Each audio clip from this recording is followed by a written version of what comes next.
Roll.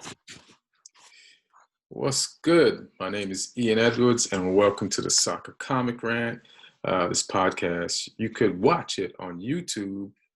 Just put in Ian Edwards or Ian Soccer Comic Rant Edwards. Like and subscribe. Tell your friends. Pass it around like a soccer ball. Let's be all team players. And, we want to talk about the Premiership and enjoy the game. This podcast can be heard on iTunes and at allthingscomedy.com. And if you go to All Things Comedy, you will see a bunch of podcasts hosted by some of the greatest comics in American history. Tom Popper has Breaking Bread. Sam Tripoli has Tinfoil Hat. That's a really crazy conspiracy theorist podcast. There's a Devil's Advocate with Rosebud Baker. Some guy named Bill Burr has the Monday Morning podcast. Eddie Pepitone, Pep Talks, Danish and O'Neill, and the list goes on. Bill and Bert, Bill Burr and Bert Kreischer both have a podcast together, and the list just goes on and on. Just go to Ron Funches. What do I have to tell you? What do I have to say to make you go to listen to these beautiful, free, entertaining podcasts? You know what I mean? There's no subscription or anything. So go to allthingscomedy.com, listen to this podcast there, listen to the other ones, and spread the love. The sponsor for the podcast is onthevolleyapparel.com. And if you have a soccer team or they can lace your soccer team with outfits for the whole team, or you just want some gear to kick it around in the house or in the streets. They have men's and women's tanks, tees, hoodies, jerseys, and hats. And if you use my promo code Comic Rant, you get 20% off. Christmas is coming, so get at it. Also, Black Thursday. It's Black Friday. Is Black Thursday a holiday? I guess. So go to onthevolleyapparel.com. Use my promo code Comic Rant.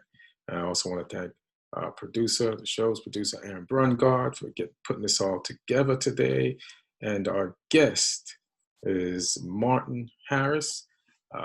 He's a Spurs fan, writes for 442 magazine. He's an actor, he's done a ton of movies, he's a comic, and you can hear his voice in several of the top video games. What up, Martin? Hey. All good, my friend. All good? It's International Week. How did Poland do? Terrible.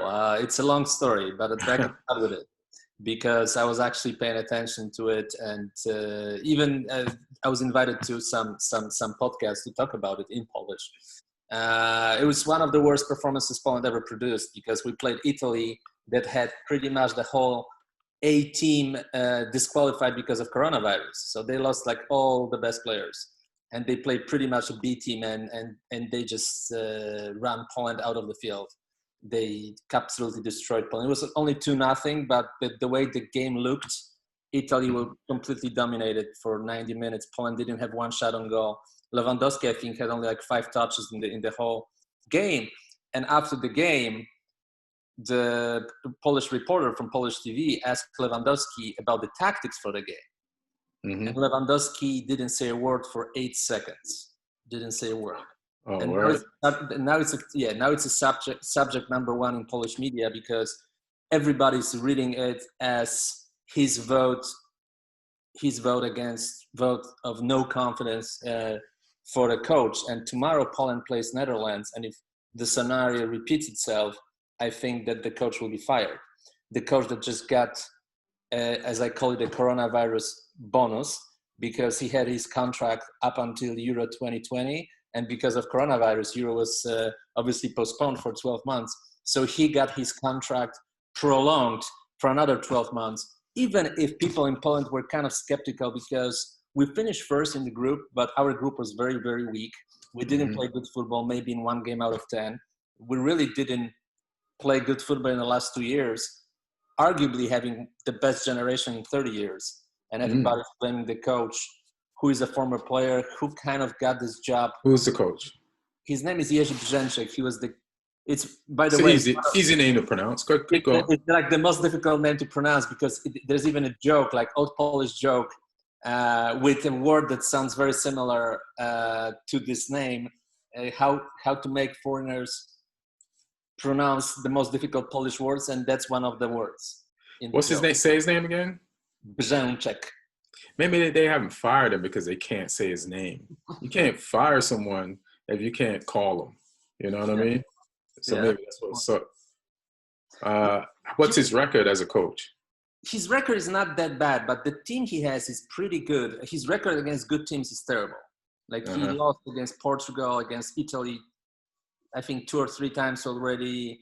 The only good results, he got 1 draw against Italy, 1 draw against Portugal.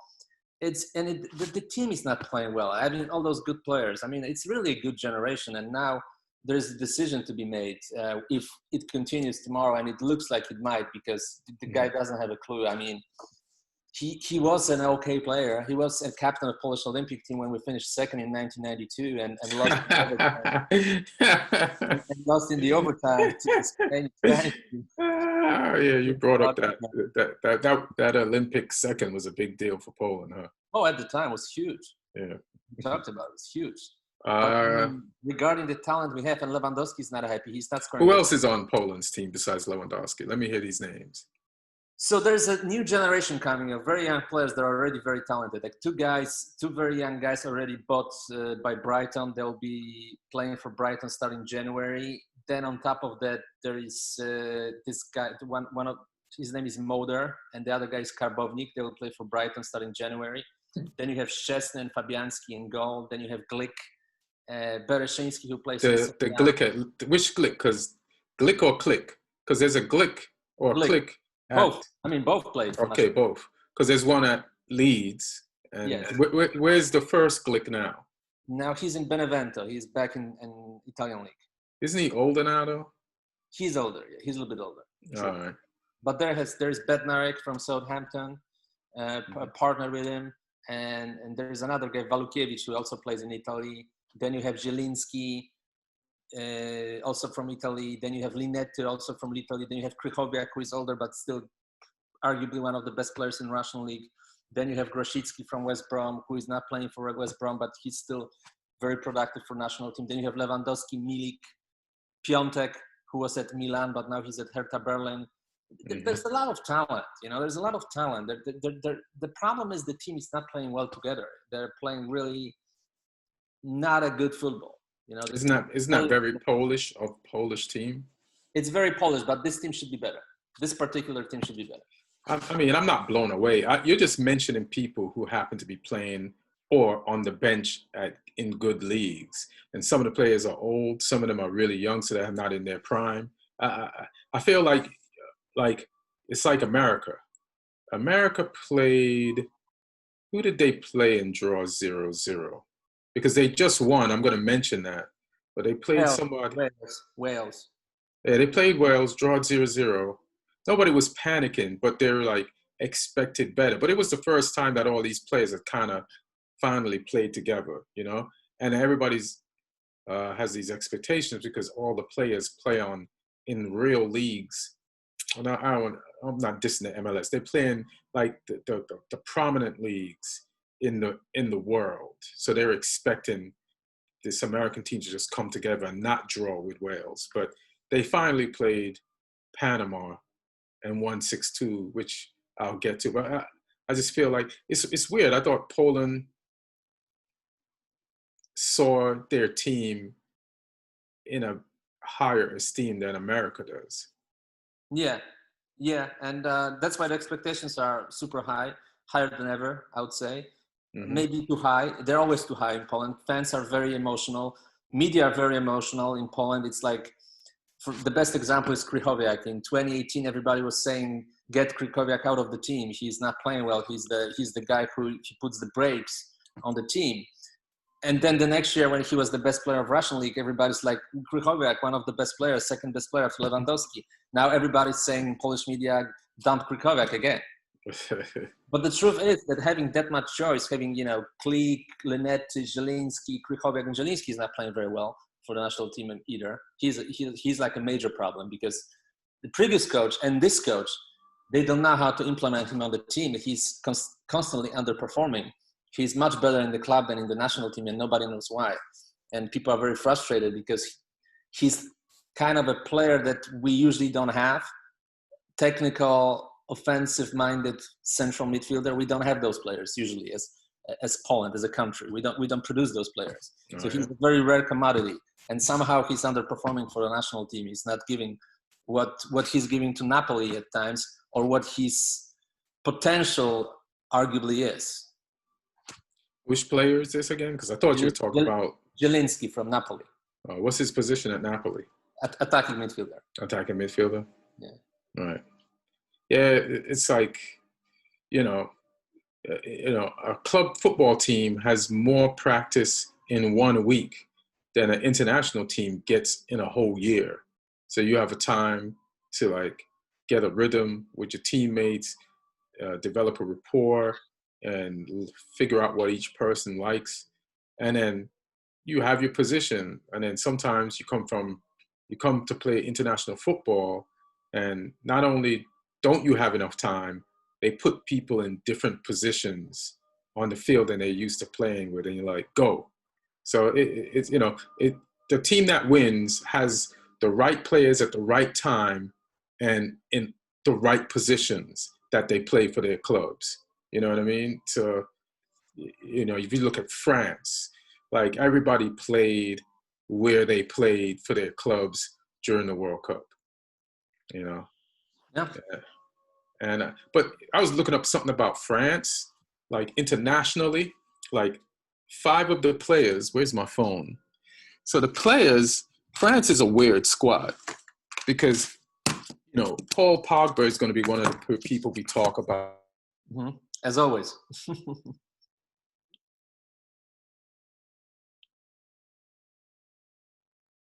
Uh-oh.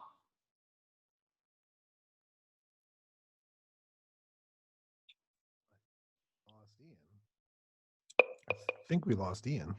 Oh, we lost Ian. Yeah, I wasn't sure if you guys lost me or we lost Ian. No, you're there. Because I only seen myself, which is a very uncomfortable view. Sorry, guys. I don't know what happened. Where did Paul Pogba? Pogba curse. Yeah, the Pogba curse. Yeah. Don't talk about France. So Paul Pogba is like one of the players that won the World Cup with this French team. And I just read this article on the One Football app, and it was just listing 5 French players who are having trouble on their teams, which is weird because all these people were highly rated. They won World Cups, and they do not start for their teams. And when they do, they're not doing good for their club. So you have Antoine Griezmann. He's struggling at Barcelona for the last few years. Then you have Rafael Varane at Real Madrid. He's struggling at Real Madrid. Samuel Umtiti, you don't even see him. Yeah. For Barcelona, won the World Cup with France. Paul Pogba, and Olivier Giroud won the World Cup. Like, gets 10 minutes at the end of a game for Chelsea, and Arsenal got rid of him before that. So there might be a French curse or some shit. Yeah, I think Giroud is an interesting example because his goal scoring record overall, I mean, not counting the World Cup, of course, is pretty solid. I mean, he was solid for Arsenal. He was solid for Chelsea, especially last year after pandemic. When they came back, he was playing great. Yeah. After not being in the team for the most of the season. Yeah, he's just the case. It's sometimes like in life that people stay single for their entire life because they don't find their match. I think Giroud didn't find his match for the football team. He didn't find a team that he could be arguably a legend on some team, but he was just in the wrong team in the wrong time, I guess. Yeah, but he's got enough quality. That's what I'm saying. It's definitely a weird thing. It's definitely a weird thing to see a World Cup winner not fitting to his team. But there's 5 examples from the same World Cup team. And I don't listen, Arsenal had a problem with Giroud, and the problem they had with him, I didn't understand. I thought he was playing well for them when they kind of thought he wasn't good enough. And then I thought he was playing decent for Chelsea when Chelsea decided he's not our guy. So, and then now, but then he scored, I think, 2 today or something like that.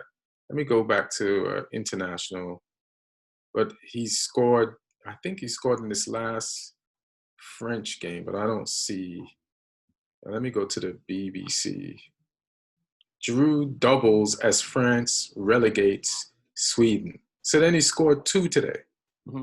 A guy that gets 10 minutes at the end of a Chelsea game. And I don't see any news articles talking about any of the Chelsea starters scoring today. Like, I'll tell you what happened with another because like Spain just beat Germany. With Werner. Yeah, with Werner. So did Werner score? No, because we know what the result is, right? I know that Germany did not win. Oh, we have to talk about it. Right. So it's just a weird thing to point out. Spain beat Germany 6-0. 6-0. Who scored? Let me see. It should have been 15-0 because Neuer saved them in some incredible parades, and the one goal was disallowed for Spain. Spain just obliterated Germany. It was like one of the most unique experiences I remember watching a football game. Spain just destroyed them completely. It's almost like they had some sort of vengeance against Germany. Who scored 3 goals? 3 goals were scored by Torres from Man City, the young kid. Right. And he looks like a really, really big talent, and it looks like Guardiola stole for 20 million. Yeah. Yeah. Looks like a steal, man. He was amazing. He was incredible in this game. Who was on the roster for everybody? Sane, Werner, everybody was there. Kroos, everybody was there. Yeah, I got to try to watch this game later. It's just that I was working right before the podcast, and I jumped right off work to the podcast. And I remember talking to you at lunchtime, and you said they were playing. And I couldn't watch it. Yeah. But Joachim Löw might get fired after because of that particular game. I mean, it was just incredible to watch, to see Germany that is usually solid. Like, one thing you can tell about Germany, that they're not losing games like that on a regular basis. If they lose 1-0, maybe 2-1, they're always fighting. They're solid. They're dependable. But here in this particular game, Spain just absolutely kicked them out of the field. They kicked them like they were the ball. Yeah. Shout out to Luis Enrique for delivering as a Spanish manager / coach, doing his thing. Yeah, Germany has a problem because it's not the first game where they're kind of underperforming. They weren't very good at the last World Cup, as you remember. They didn't even make it out of the group. They were. Yeah, but they got some decent new young players. So what the hell happened? Absolutely. And so Lev got a pass after the World Cup, even if in normal circumstances, coaches do get fired for that. And he did get a pass.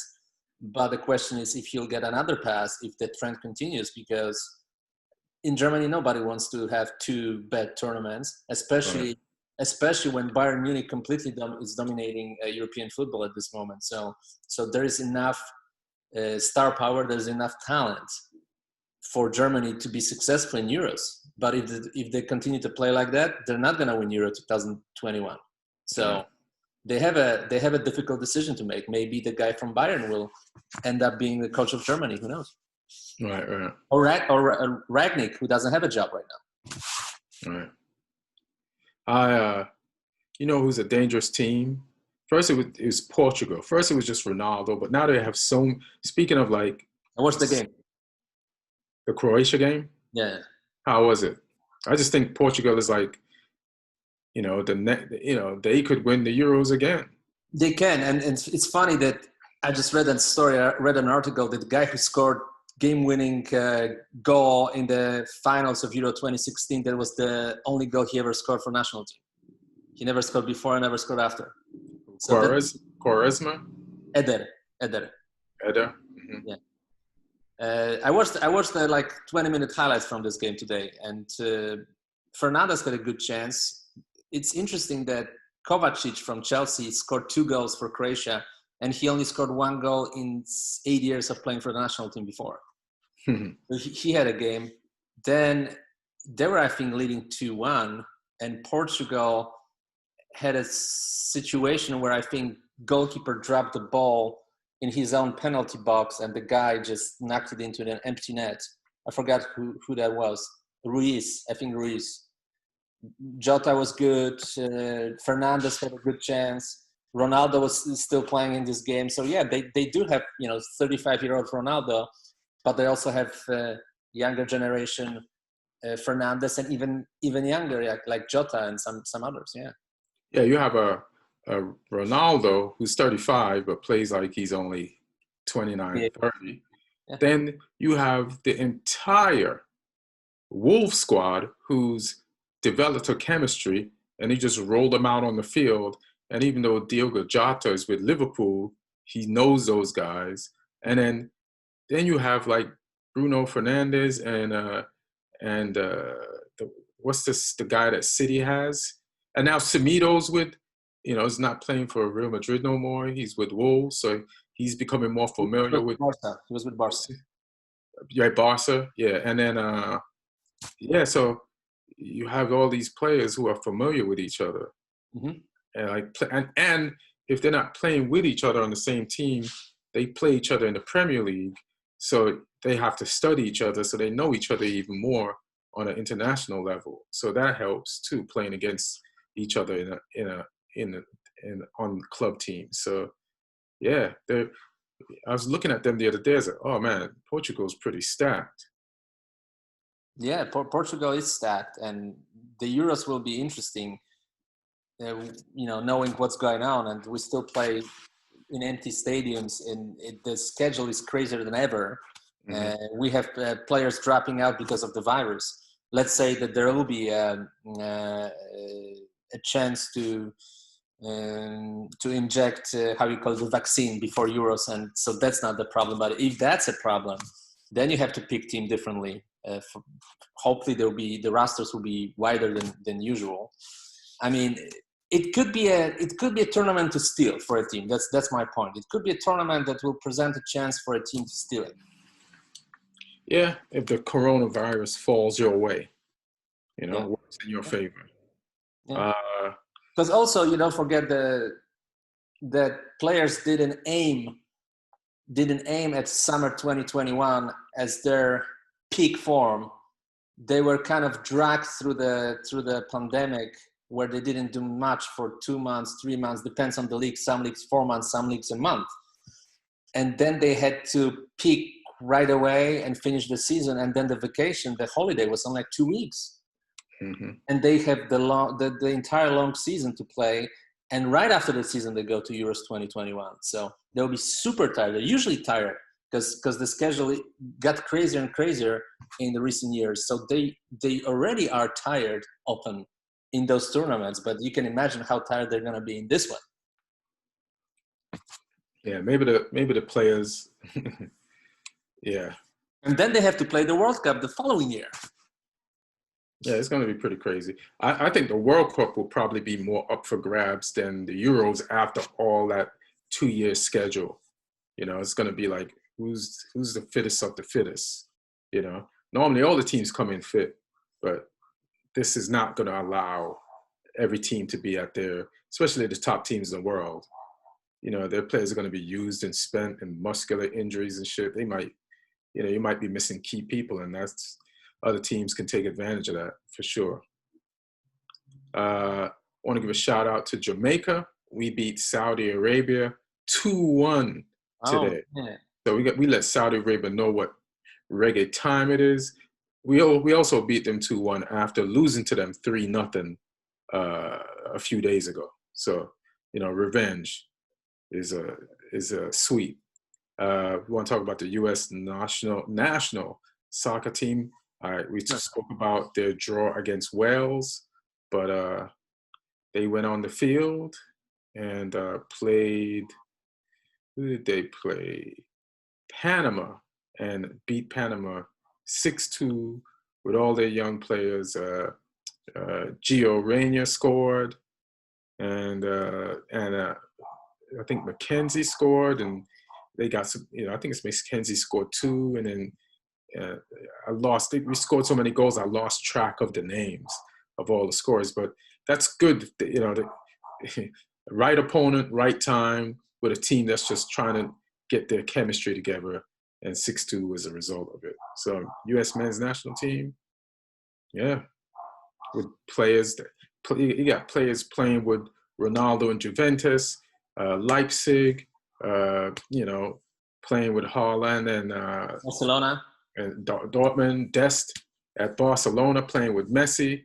So you should have a lot of players out there with no fear of an international, because just a regular game in their league is like more important. Right, and of course they want to make a good impact at the World Cup. That will be a crazy World Cup, but I think the American players and coach and federation, same with Canada, as a matter of fact, with Alphonso Davies, they're all aiming at 2026 as the peak tournament, because it's in United States and Canada. And I think both teams have a lot of young talent, especially United States, but we cannot disregard the Canada with Alphonso Davies. And yes, we can. We can disregard them. I think they'll be fine. I think Alphonso Davies will be 25 at that year, so 25, 26. Alphonso Davies will be 25? Are you sure? Alphonso Davies is a teenager. Yeah, in 2026. So you're not talking about the World Cup that's coming up? No. I'm saying that you're skipping ahead. Why? No, I'm saying that the peak. I think they want to peak in 2026, because that's the tournament that will be organized by United States and Canada, and those players will be 25, 26. Dest will be 26. I think Davies will be 26. Reina will be 24. Pulisic will be 27. So it's like a good time for them to be at the highest level, at their highest level. Yeah, we'll see. We'll see what the other countries have going on there, because then you could go through the England squad at how young everybody is now, and 4 years from the next World Cup, everybody will be at their peak. You know what I mean? So then it'll have to be like, it'll be peak versus peak from other teams too. Some teams will be descending, some will be ascending, some will be in the middle. So we'll see. So we did Jamaica, we did the U.S. You did Jamaica. Would you have anything positive to say about Jamaica? I hope Jamaica will do well. I remember the movie about Jamaican bobsleigh team. That was one of the best. That's all you remember about Jamaica, bro? Yeah, the bobsleigh team, man. It's legendary. Yeah, I don't know if it's legendary. They made a movie. In the Olympics, by the way, but that's a good team. Did you see anything about the Mexico-South Korea game? No. What happened? Somebody sent me something. Let me see if this is true. I assume Chicharito wasn't playing. So what? I assume Chicharito was not playing. I don't know. Was he? But I think somebody spit on Son. Oh, that's not good. I don't like whoever did that. Yeah. Let me see. Let's see who they played first. Let me slow life down a little bit. So they played South Korea.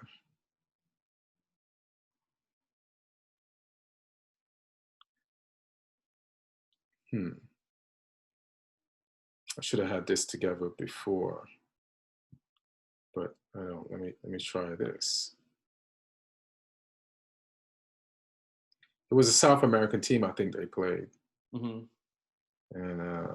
Son was getting into it with somebody on that South American team, but I'm not sure. We'd have to look it up, but I don't want to stop this thing to do that.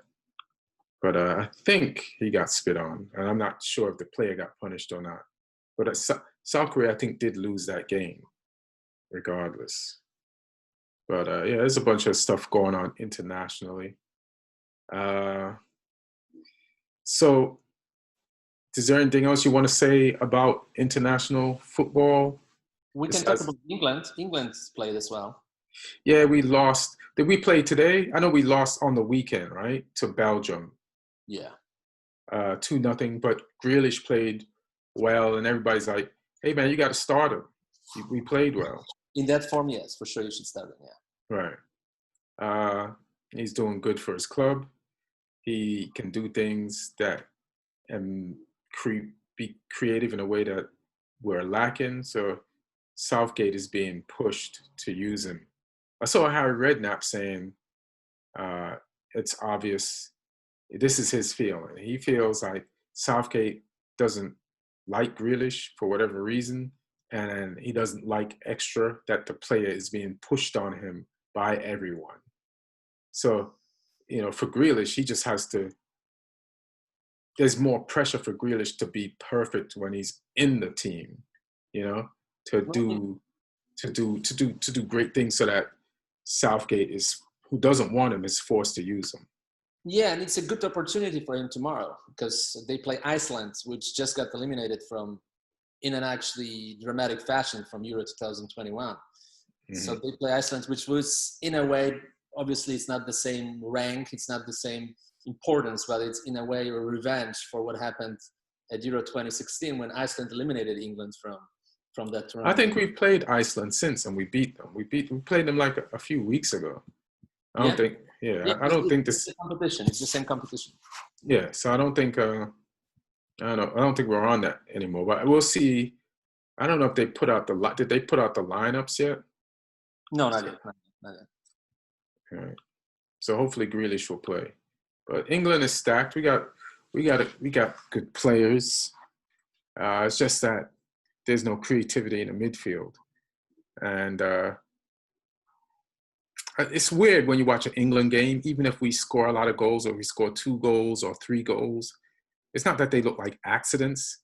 It's always like from a set piece or a deflection. It's not like you're watching a team like outplay another team and then beat them.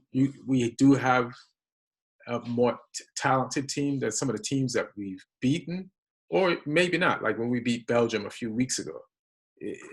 But we just don't look organized and like a team either. It's just that we look like Poland, but getting some results. Well, but even Poland is getting results. It's getting results, yes. Yeah, so we look like Poland. How about that? And you don't want your team looking like Poland. No. So that's a problem. No. So right now, hopefully that will change. Yeah. Now, I spoke to you today about Man United being under attack. Oh. Right? Football is back in the Premier League and in all the leagues around the country. And so one of the Man United players who is first being attacked is Marcus Rashford. So a newspaper, I think it's the Mail on Sunday, or the Daily Mail, put this story out. What a result. Campaigning football star Marcus Rashford has bought 5 luxury homes worth more than $2 million. And then they show, Marcus Rashford in a hoodie and the homes. And it's like a covert racist article, to like criticize some rich guy who just bought $2 million worth of homes, spent money on a investment for his family's future, and probably not using that money to get meals for the kids instead of asking the government to do it. So it's almost like making him look bad for his good deed and making him look bad for trying to secure his family a future. And it's something that journalists would never do really to a white player. But it's like he challenged the government, the conservative government, and that challenge was never going to go like unpunished. Mm-hmm. And that's the world we're in. And this is why you have to have players kneel to stamp out racism at the beginning of games because there are people like this out there. They're jealous. So I don't know the color of these guys. Two guys wrote the article. One is Andy Buckwell and Max Atkinson. So I'm going to look these guys up. But what's your feeling on this? Well, it's pure jealousy. It's playing on emotions. Unfortunately, that's where the media are heading. I miss heading. I think they've been there. Yeah, they've been there for a while. It's like I made I think good move back in 2006, 2007, jumping into entertainment because I saw where the journalism is going in general. But right now it's going even worse because media are trying to find way to keep people reading or watching at any cost, and that has nothing to do with being objective or being truthful or trying to present the most accurate picture. It's just to get clicks. It's just to instigate. It's to build more emotions, to play with those emotions, and unfortunately that's where it's going and heading even more. And there another Man U player, Greenwood, was labeled today. We're going to deal with one attack at a time. Yeah, I mean it's very unfortunate. I mean it's just trying to get clicks. It's just trying to get those clicks, and that's what they're trying to do by using a name that is recognizable. That's my take, partially. And what do you think football should do about people like this? And is there something football could do? Like some people's like you should ban them from coming to games, like these media people. I mean that happened before. It never ended up well because it happened all the time. I've been in situation where there was a ban from a national team to a newspaper, or there was a sort of a boycott. It never works well. I don't know what the answer is, to be quite honest with you, because people will click if they see sensationalism and sensational material, make the media go even more that way. I don't know what could be the best solution, to be quite honest with you. I'm out of ideas. Because we can appeal to the common sense and to the dignity and to appeal to some sort of values. But, it looks like even, with what we had around the election in the United States, it's so emotional, it's so out of context. It really is not a substantial conversation anymore. All right. So like here's like Nuruddin, bearded genius. He's like, he wrote in response to it, "It's very sly but obvious what the male are doing here. They're less likely to mock/criticize something openly these days. Instead, they'll do a story that on the surface looks neutral, positive, where in fact they're setting up the comment section to do their dirty work." So people are onto them. So it just depends on people's reaction to these guys' next coming articles, or if people ask for these guys to be fired or punished. Yeah, and that could be the answer. That could be the answer too. If you have consequences regarding a particular writers, a particular media people, but it's just so many. But it's so many of them that do that. So the journalism has changed also in sports in that way that in the past everything was going through media, but right now players, clubs are running their social media, and a lot of them decide to go with that source of information, a direct source of information, the one that they can control, which affects, I would say in a negative fashion, good journalists, because right now it's more difficult to get an exclusive interview with a well-known player. Like, for example, I just did an interview with Gonzalo Higuain, and Inter Miami was very helpful, but it's more complicated process for 442 that was published in the new 442, but it's a much more complicated process than it used to be, let's say 10 years ago, 20 years ago, when I could call a player. I would just get the number, I would call a player, I would put the interview the next day in the newspaper. Right now, because there's lack of trust on both ends, I would say the players tend to go directly to their consumers and fans, and the media feel more isolated, and then they feel like they have to make up more stories because they don't have the direct link anymore with everybody they want to. So there will be more stuff like that happening, in my opinion, unfortunately. I'm gonna say I can't find a picture of Andy Buckwell, so I'm gonna look for one of Matt Atkinson. Let me make sure. I'm not even sure I'm saying his name. Atkinson, yeah. See if I can find. But yeah, I feel like, and then listen, these guys didn't just write an article.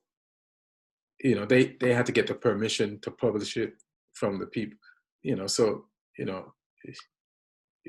So everybody at the paper is in on it. You know what I mean? It's not like,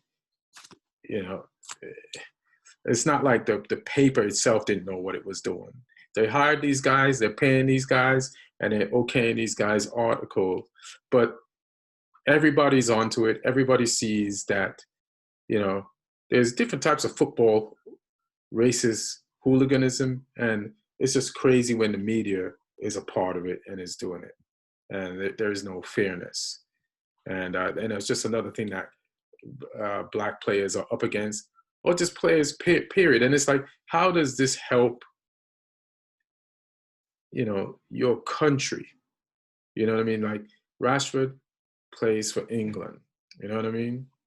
It's like, this is not going to help him be a better player. So, like, what are you doing? And he's a generally good guy. It seems that way, like it's really unfortunate that you attack someone who is a good example, a role model. There are so very few role models in sports and in football. And then you have a guy like that and you decide to bring him down for no particular reason, because there is no reason. I mean, right. We'll go to the other guy. Well, hold on one second. Before we go to the other guy, let's finish here. You know how I always check with you to see if you have anything else to say about the topic before we move on, you selfish bastard. No, I just wanted to put the contrast here. Yeah. Well, just hold on. Like, as Marcus saw the article, just in case anybody was wondering, and he's like, okay, so let's address this. I'm 23. I came from little. I need to protect not just my future, but my family's too. To do that, I made a decision at the beginning of 2020 to start investing more in property. Please don't run stories like this alongside refs to campaigning. So, like, he's onto it, and he had a great answer. So not only is he like a guy who cares and has empathy, but he also, just like Raheem Sterling, when he was being racist against in the media, they gave great responses where they still remain likable and people still respect their response. And so there might be a day when somebody doesn't respond right, and I don't want everybody to turn on the person's response. You look at the person they're responding to, and that the reason why the person attacked them in the first place. So right now, everybody seems to be mostly on board. So that's good. That's good. And now the Mason Greenwood. Did you look it up or read about it? Yeah, but I saw a lot of different comments. The main comment is, did he just become what Raheem Sterling used to be, the beating boy for the media? And it seems like he's becoming the guy they like the most to hate. Because there was a lot of different angles, a lot of different stories about him, Right. And it seems let's deal with the story itself first. Uh-huh. So this is the gist of the story, right? Let's talk about the journalistic attack on him first, and then you could like talk about so there's like articles like Mason Greenwood is in police custody since Friday for kidnapping a 17-year-old girl. Police won't release him as it is serious what's gone on. He will be doing time on this matter. Greenwood took a 17-year-old home. She ended up staying at his house over a day. Her mom has reported her missing. One of her pals said where she was. The old Bill have turned up asking what's going on. and said, "Why haven't you rang home to let your mom know where you were?" And she said that he wouldn't let her use her phone or let anyone know where she was. And they carted him off kidnapping. So that's basically the gist of the story. It's such a phony story on him that there is. Then they had a picture of this girl, and she's I don't know if you could see it. Okay. All right. Well, This woman is. Then she saw the story. She said, first of all, she's not 17. There's no way she looks 17. You know what I mean? So she's not some underage girl. And then my friend wrote, which is Lee, that she's not 17. And she wrote, "I'd just like to confirm that this has absolutely nothing to do with me. Just open my DMs to loads of these WhatsApp messages, and I'm so confused. I've never spoke to Mason Greenwood. Never mind meeting him. Whoever is spreading this, please stop. Also, I'm not 17. I'm 26. Stop DMing me. I was not kidnapped by anyone. What the fuck is this? Is disgusting. Whoever made this up and used my name." well, if you can sue then. You should sue. Yeah, but I don't know who started this, but there's definitely like a coordinated attack on Manchester United players during the international break. Don't forget about Pogba. Yeah. Pogba. He's always under attack. And Pogba, who's always under attack. It's like, why attack, two Manchester United players and leave Pogba out of it? You know what I mean? And I want you to notice there's a trend here.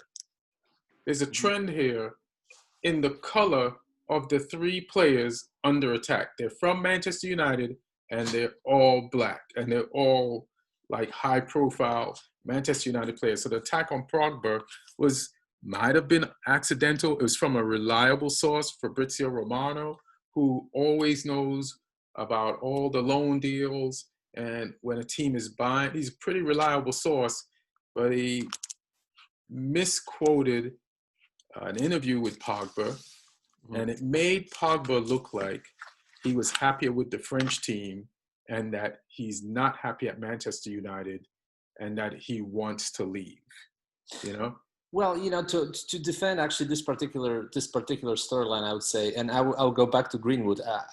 I think he is unhappy. He might not have said that, but I think he's suggested it several times in the past. I do think he's unhappy. He didn't play last 3 games, I think. And he knows he doesn't fit. He knows there's a problem. Everybody's saying that there is a problem, and he knows there is. You can't sweep the problem under the carpet. There is a Pogba problem at Man U. How big it is, maybe it's not as big as some people say, but the problem itself, yes. And is he happy? I would assume he's not very happy. But regarding Greenwood, I read a little bit about Greenwood. It seems like one of his best friends committed suicide last year. Yes, yeah. And he was not in a few weeks ago. A few weeks ago, yeah. Yeah. So there was an incident. Then there was an incident with him and Sancho. No, him and Phil Foden, when they were on international duty, like a month ago, they invited some girls back to their hotel room, and the girls took photos of him and Foden and blew up their spot. So then they got in trouble and they got kicked off the international team. So they were being young, and they got some girls to come back to their room. You can't do it because it's COVID. You don't want to get infected and then infect the whole England team. So that was a major problem. And then also the other thing. So here's the thing we talked about earlier. So there was a game last weekend, Manchester United versus Everton, big game. Solskjaer didn't win this game. He most likely we'd have a new coach. So Solskjaer needed to win this game, and Mason Greenwood was not in the lineup at all. So he didn't travel with the team or anything. Then at the end of the game, when they asked Solskjaer why wasn't Mason Greenwood selected, he said he trained well, and then he said he didn't feel well the next day. So then they said, stay home, something like that. And then this led everybody to the speculation that this scenario, when this scenario first came up, I think somebody did get kidnapped. or there was some problem with some footballer and some young woman, but they never named the footballer. So then everybody assumed it was Mason Greenwood because of the England trouble and because he wasn't named in the Manchester United squad that faced Everton.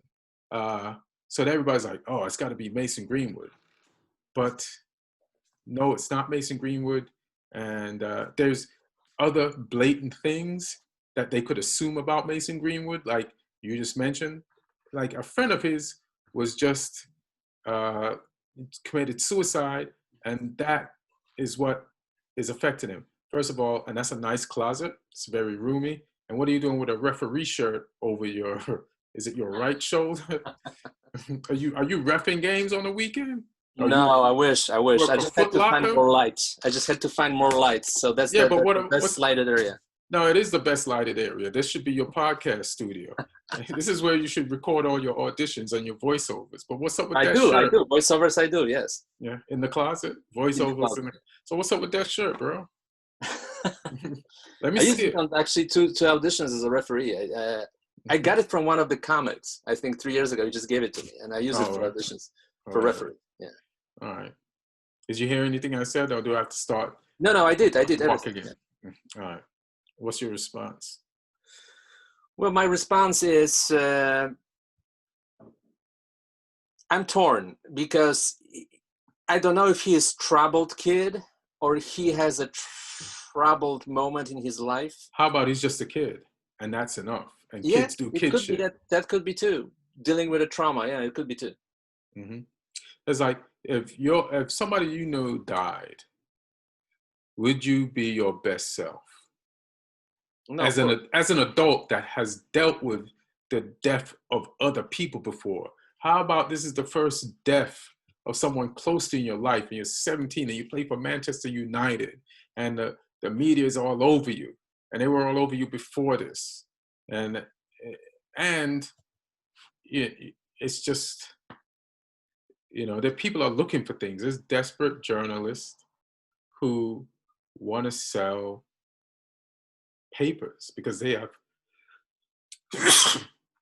excuse me, thanks, they have families to feed, they have bills, and they'll just, like you said, journalism has changed. Maybe it's always been this way, but it was more honest this way. Actually, they used to not report a bunch of things that they could have reported, but now they're not only just reporting the things they could report, they're making shit up.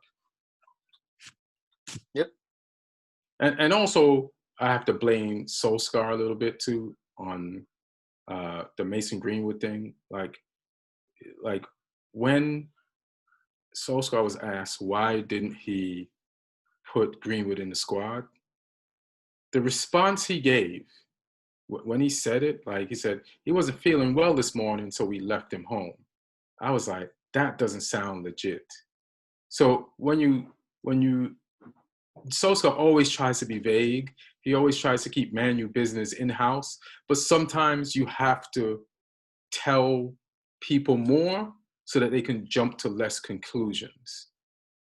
And it's because sometimes when you're just covering stuff up, even if people don't know what it is, they can tell. And then if a story breaks, then they'll be like, oh, shoot, it has to be Mason Greenwood. So Solskjaer has to be better at lying or telling a little bit more than he's comfortable telling so that people don't jump to conclusions. Yeah, so, if he's, in a position to do that for the foreseeable future, then sure. Yeah, we'll see about that. Yeah, we hope. Now he has a bigger problem, bigger fish to fry, as I say. And what's that? To keep his job.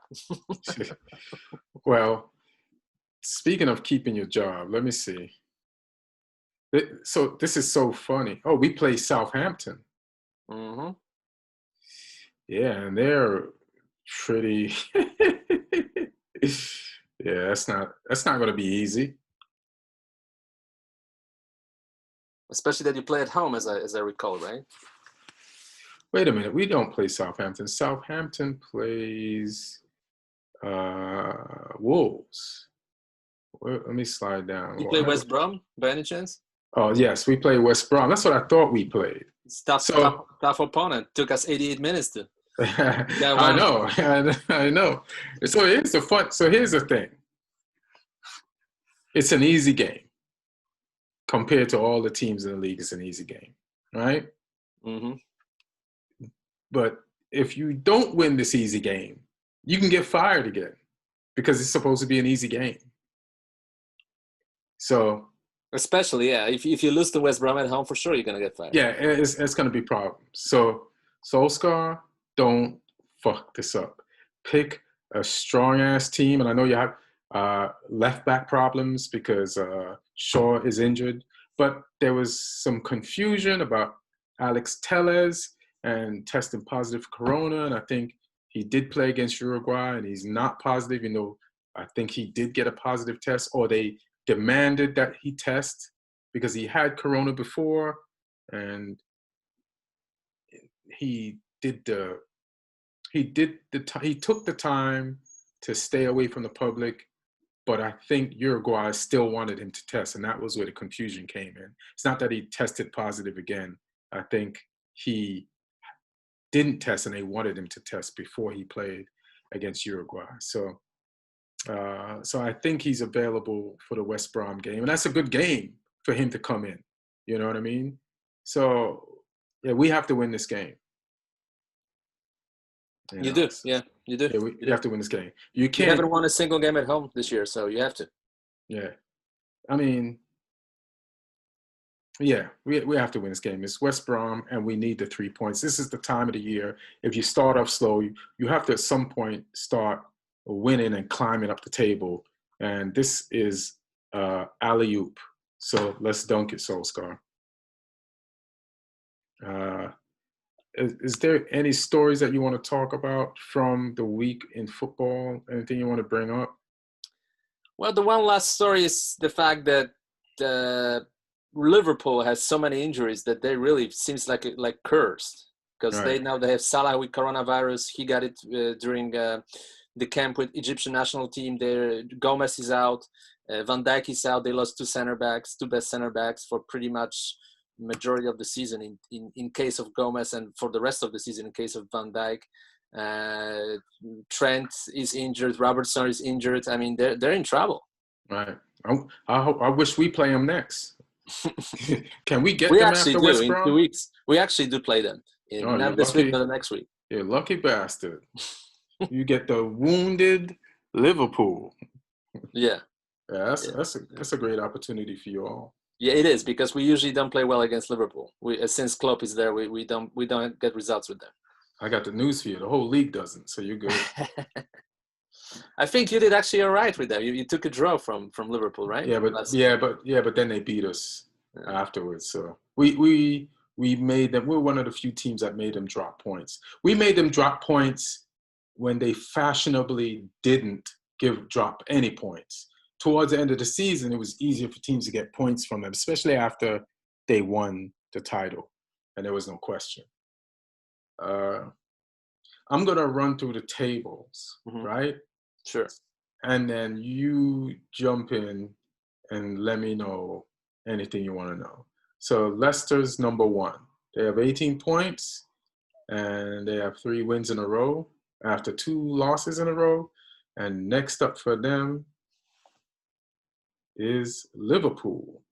What's your odds on that? Liverpool or Leicester? Injured Liverpool versus Leicester. Well, Brendan Rodgers. His old team. Leicester. Yeah. Leicester. You take Leicester? Mm-hmm. All right. They have a good shot. They really have a good shot. And they have a chance to at least get a point out of this. It's a great time to play Liverpool. Leicester's at the top of the table. Yeah, they have a shot. I still can't call it, though. You guys are second, Spurs. You have 17 points, 1 point behind Leicester. You got 4 wins and a draw in your last 5, and you play Man City. What do you think of your chances, bro? I think we'll win. Why? We play City pretty well, actually. From the top teams, that's the one team that we play at home pretty well. We most of the time beat them at home. So. Oh yeah. Well, what you said, I don't believe, but it sounded good. That closet, the audio in this closet is fucking amazing. I was just listening to you, and I was like, man, what Martin's saying is some bullshit, but it sounds good. So, all right, cool. Yeah, you could win. This is, what type of game do you think this is? Is just a regular Tottenham Man City games, or that doesn't exist? Like, everybody knows these are two of the top teams, and they have to take points off each other. I think we'll just beat them. We're fair and square, 3-0. For real? Yeah, I do. I have a good feeling about that game. You just bragged about the $20 million player that Man City got. He just scored in the international weeks 3 goals against Germany. He'll be tired, and you're like 3-0. Yeah, I don't know. I have a good feeling about that one. I usually I have a good feeling about that one. Plus, it's Mourinho versus Guardiola, so why not? Yeah, why not? I mean, Man City has not looked good lately, and you guys have managed to get the points and stuff. So, you know what? Even you sounded, what you said sounded good audio-wise, and your content of what you said is very plausible. So you definitely have a good chance. We just did this. Liverpool is third. They got 17 points. They're about to play Leicester. Now that I see where Liverpool is in the table, like, I feel like I'm going to go more in favor of Liverpool, because even though they have injuries, they're looking at this like, we're 1 point behind Leicester, and this is our chance to pass them. So this will make them play Leicester even harder. So I'm going to go Liverpool. Southampton, Lee's team, Lee versus Wolves. And Southampton is 4th with 16 points. They're really good for Southampton. Hasenhuttl, he's coaching his ass off, and they have 16 points in their 4th. Amazing for Southampton. If they end up in a relegation zone at some point in the season, I will be amazed. Chelsea is 5th with 15 points. Their next game is against Newcastle.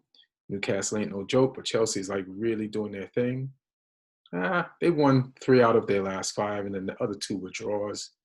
Last time they beat Sheffield 4-1. Can they beat Newcastle? They should. Will they? We'll see. Aston Villa is 6th, 15 points, and 2 teams. Wasn't Southampton in the relegation zone like late last year?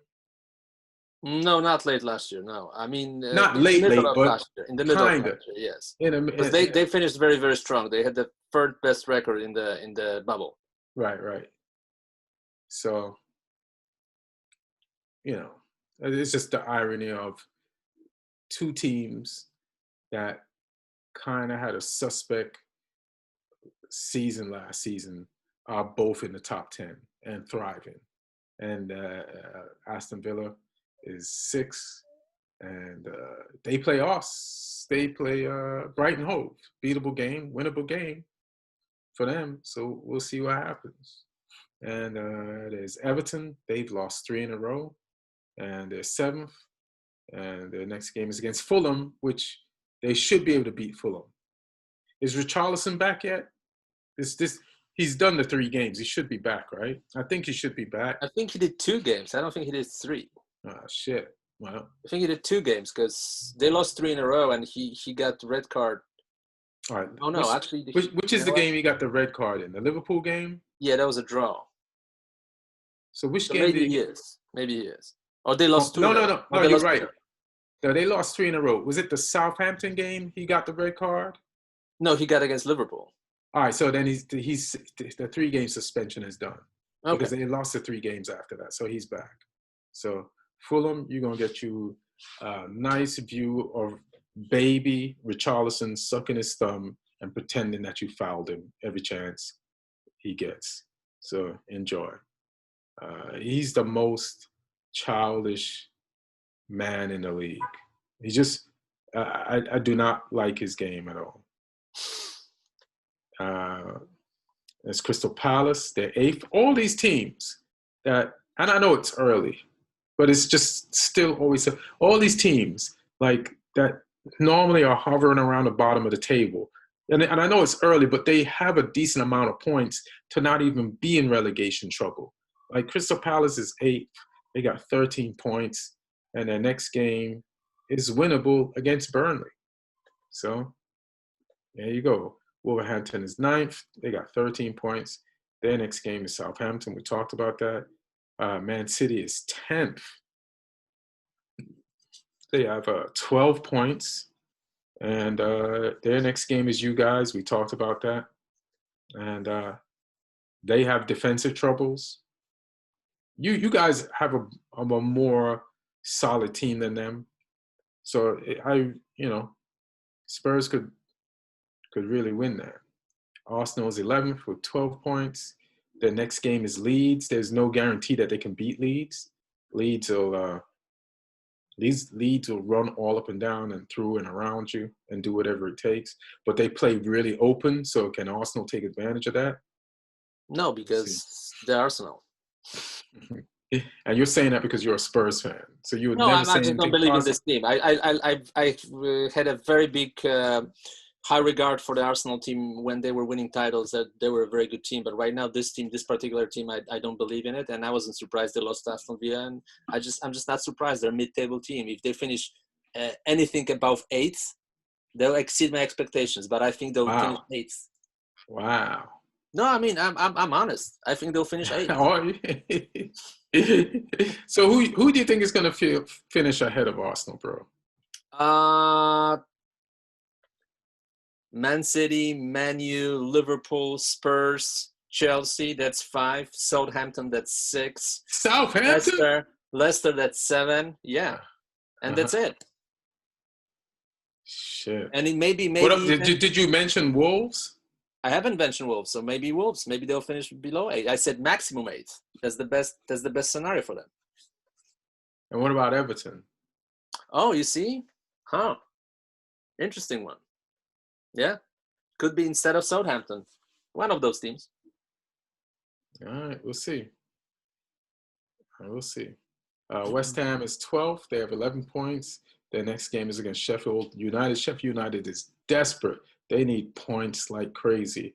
So we'll see what happens. Interesting thing about Sheffield United, Lloyd, Villa fan, he called it. He said this to me several times. He's like, before the beginning of the season, everybody's talking about how great Sheffield did last season. He says, I bet you they get relegated and they struggle.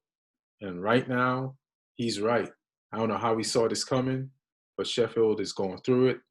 And West Ham ain't the type of team to play when you're in a situation you are right now. There's hardly any teams in this league that are the type of team you want to play when you're in Sheffield United's position right now. Newcastle is 13th. They have 11 points. Their next game is against Chelsea. Manchester United, we are in 14th place. We have 10 points. But we got just exactly what the doctor ordered. West Brom. Don't fuck this up, Solskjaer. We need to beat the stripes of this ugly team's jersey. And let's not wear our striped jersey that looks like theirs, okay? Let's wear some beautiful red, go out there and beat the zebra stripes off them, all right? Fine. Leeds is 15th. They have 10 points. Like I said, their next game is Arsenal. Brighton Hove, they're 16th. They got 6 points. Their next game is against Aston Villa. And Villa should be able to take them. But football's weird. Fulham is 17th. They have 4 points. I actually thought Fulham would be lower than 17th. They got 4 points. Their next game is against Everton. That might be the right medicine that Everton needs to stop their skid. West Brom is 18th. Their next game is against Manchester United. We talked about that. And Burnley is 19th, struggling. They got 2 points out of 7 games. And their next game is against Crystal Palace, who is not easy and is doing well for Crystal Palace. So that's going to be tough. Like, Crystal Palace can defend, and they have their moments where they can attack you and get you on the break and get the goal. They can play Burnley-style football, and they have a better attack than Burnley. So let's see what happens. And 20th is Sheffield United. And like I said, they got 1 point, and they play West Ham. So I don't know if there's anything else to cover. Correct me if there is. We talked about internationals. We talked about Manchester United players being targeted by the media. Spurs. And French players sucking out of their blue uniform. Except Giroud, he sucks in the Chelsea blue and the French blue. Just scored 2 goals. Yeah. You're right. My bad. He sucks in his club blue. I don't know what I'm saying. Yeah, you're right. My bad.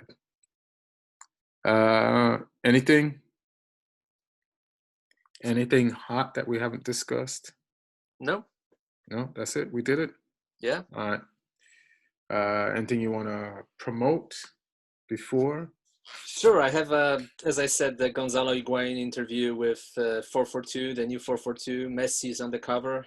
Gonzalo Higuain is inside. What else? I will plug in more on the next one because I have some stuff coming out. All right, cool. All right, so thank you, Martin, for coming through and doing your thing. And my name is Ian Edwards. Get at me on Twitter at Ian Edwards Comic. Get at me on Instagram at Ian Edwards Comic. Also, if you go to my webpage, Ian Edwards. I haven't been to my webpage in so long. What is it? This is pretty embarrassing. Let me see. Let me see if my search browser even remembers it.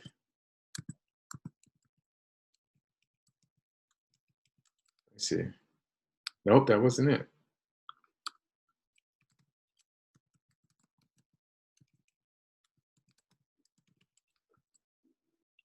I can't remember. Oh, there it is. IanEdwardsComedian.com. If you go there and you go to the merch, I have an album that was produced by Conan O'Brien. It's called 100% Half-Assed. It's available for purchase. I don't always promote it. I don't always remember. It's the only merch I got. It's $5. Check it out. And I guess that's it. I want to thank Aaron Brungardt, producer, for helping us put this thing together. All Things Comedy. Be safe, be careful, and see you guys next week. Enjoy the Premiership. And don't be like the media. Show each other love. Don't matter what race you're from. You know, like, if you're rich or you're poor, we all need each other. Don't forget that. You know, it's very important. And let's have empathy. All right? See y'all. 1.